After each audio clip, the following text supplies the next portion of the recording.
Márcio Santos na área, seja muito bem-vindo ao The Momentum Trading. Hoje nós vamos falar sobre correlação de ativos e aqui eu quero chamar sua atenção para uma coisa que está acontecendo agora, né? Que é o que a gente está vendo aqui na nossa tela.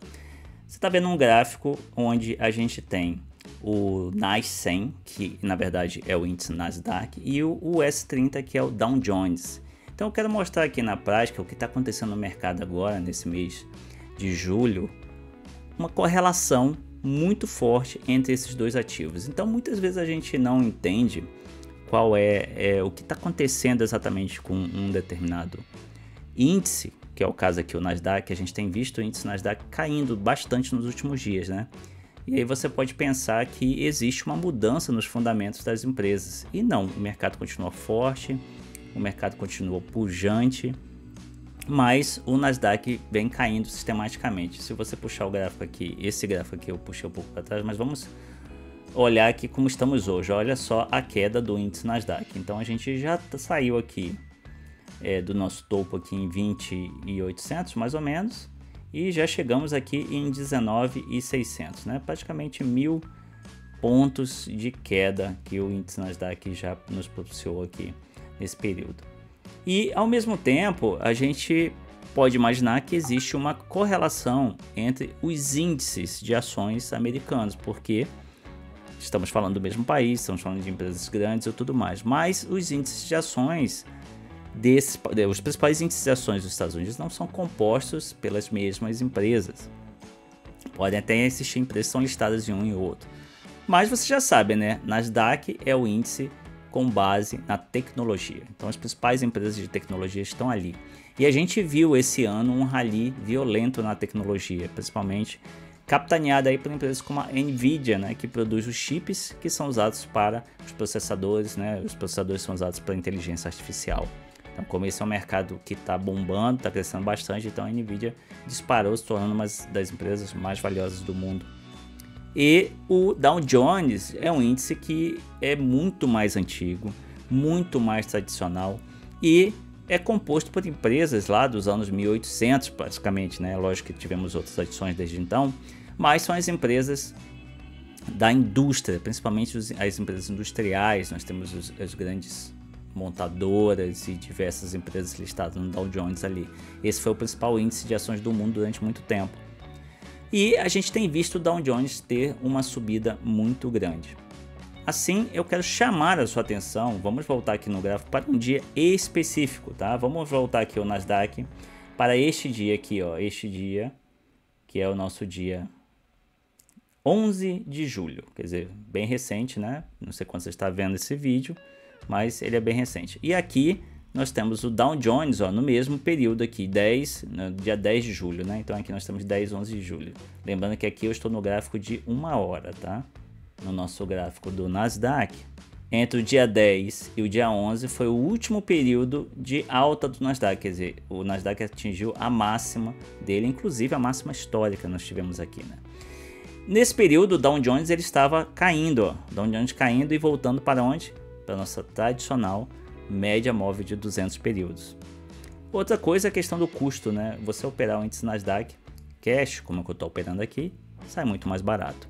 Isso quer dizer que você precisa de menos dinheiro para você abrir uma posição nesses índices. E como seu objetivo não é investir nem no Dow Jones, nem no Nasdaq, seu objetivo é ganhar dinheiro no day trading, né?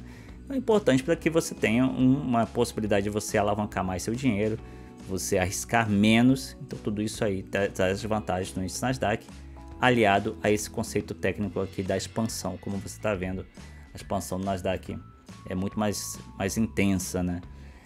Enfim, mas o que nos interessa é entender que a partir deste momento é a virada, tá? Então a virada acontece aqui, ó, exatamente entre o dia 10 e o dia 11, e é exatamente entre o dia 10 e o dia 11 que o Dow Jones começa a subir, enquanto o Nasdaq começa a cair. Logo, pessoal, isso não é uma mera coincidência.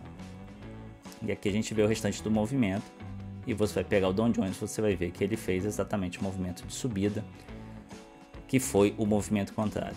O que eu vejo aqui é uma liquidação de posições no Nasdaq, com uma entrada de posições aqui no Dow Jones. Gente, mas por que isso estaria acontecendo, né?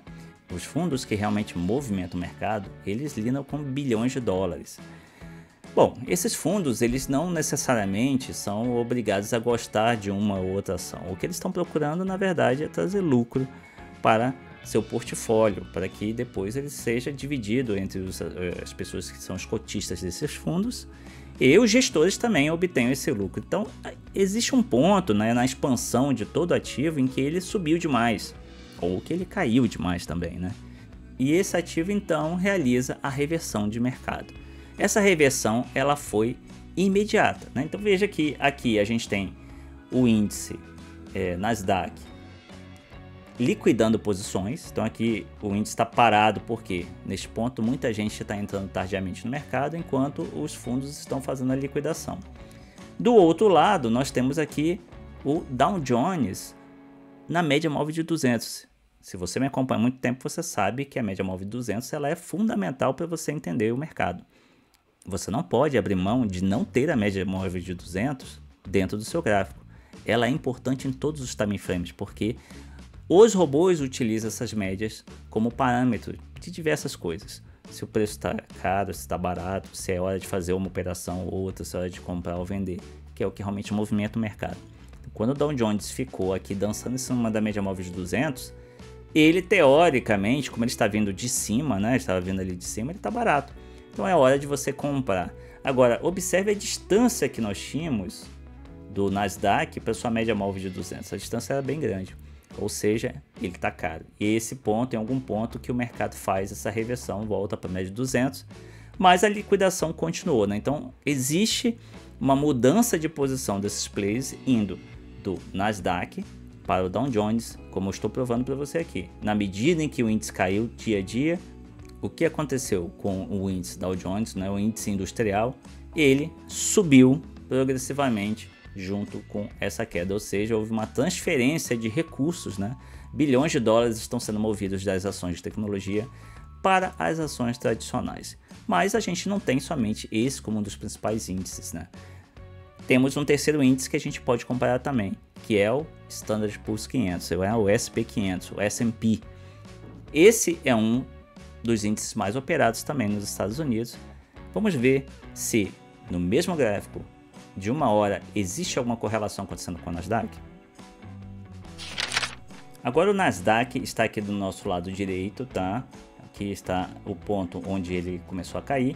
E aqui está o S&P também no mesmo dia, entre o dia 10 e 11 de julho. Veja que ele estava aqui nesse patamar e ele começa a subir. Agora, ele sobe muito? Não, ele sobe um pouco e depois ele cai. Veja que aqui o Nasdaq, ele simplesmente cai direto, né? Então, a correlação que existe no movimento entre o S&P e o Nasdaq não é tão perfeita como a gente viu lá no Dow Jones. Logo, fica claro que essa não é uma regra universal que vai acontecer a todo momento. O que eu vejo aqui, estou tentando mostrar para você, é o que está acontecendo agora no mercado. Existe uma correlação, existe uma explicação que é pautada numa lógica para que esses índices estejam apresentando esse tipo de movimentação que eu falei com você. Um está caindo, o outro está subindo e é muita coincidência que tudo começou a acontecer no mesmo dia. Mas o fato é que aconteceu e está acontecendo. Existem correlações diferentes com diferentes ativos, com commodities, por exemplo. Então é um assunto muito longo para a gente discutir. Mas eu quero chamar a sua atenção que às vezes você acha que os movimentos são aleatórios, mas na verdade não são. Eles podem ser sim e são coordenados por esses fundos gigantescos que movimentam realmente o mercado.